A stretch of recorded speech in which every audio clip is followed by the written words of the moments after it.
big time. He could tell you better than I can, but he didn't train and worked his whole life for these moments. And our team all season long has been, you put the work in, you live with the results. So if Book shoot it, I expect it to go in. I get mad at him when he don't shoot, so big shots. And that one sequence you had to end the first half, 9 or 10 passes, Ayton ends up with an and one. Has your passing rubbed off on these guys, or how do you explain that one? We have a saying with our team. It's called good to great. We pass up good shots to get great shots, and it's the unselfishness of our team. Any coach in America, I'm sure they love to show their team that clip, and DA finished it at the end. Dwayne up front. Yeah, Chris, you've talked about how Mikal and how much you're proud of DeAndre, but seeing Mikal do what he did tonight, career high 27 points in the playoffs. I be on Kale so crazy, you know what I mean? Because Kale is just a winner. He's a winner.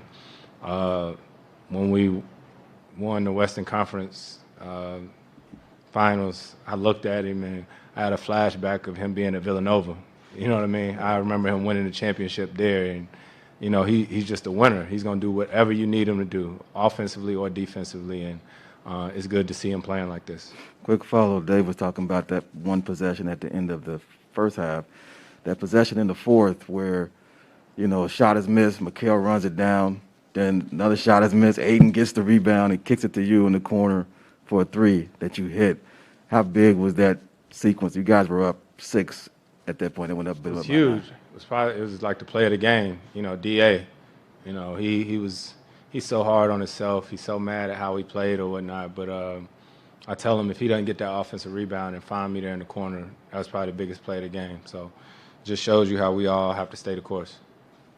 Rachel on the left. Hey, Chris. Athletes who've been doing it for a long time, toward the end of their careers, like Derek Jeter or Pete Sampras, when they were vets, they said that it was sometimes harder to stay in the moment of those championship series because you knew too much. Like, you knew how hard and how long you had been to get there. And Jeter used to talk about the World Series at the beginning of my career were easy. It was the ones in the last few years that I really had a harder time staying in the moment. Have you experienced that at all? No, I have a pretty good I do a pretty good job of staying in the moment. Maybe a lot of the guys on our team, this is their first playoff series. They don't know the heartache or the heartbreak. They just out there playing. So for me, I know how quick things can change. I know how a possession or a play can change the dynamics of an entire series. So for me, I don't get too high, I don't get too low. I just stay even keel. Wasn't always like that, but I know that these situations are, don't happen every day. Thanks. Mark up front. Hey, Chris, I know Devin's still got his young legs in him, but what do you notice he does to be able to play at a high motor throughout the game? He just stay in attack mode all game long. You know what I mean? And that's what I love about him. And I think me and him together, we've just built so much trust. He like, here, see, go. I go to him. And whatever happens during the game, you just know that there's never any malicious intent. He just wants to win. He's going to do whatever he has to do to help our team win, and it's nice. Mark over here. Chris, looking back to when you were traded here, what were your initial thoughts when you got the news?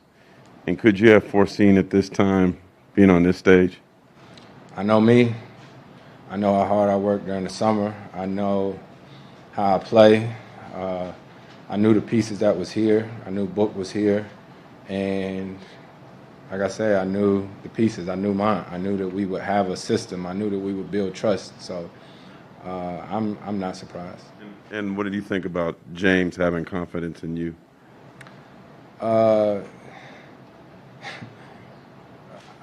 JJ is our GM, but he is like my counterpart. He's like my brother. You know what I mean? So like, we done been through so many different things with the CBA negotiations. So it was easy to talk to him about me wanting to be here, and it's nice when you have a relationship like that because you can be honest, no matter what, good or bad. You know, you're gonna shoot it to each other straight, and that's how it's always been.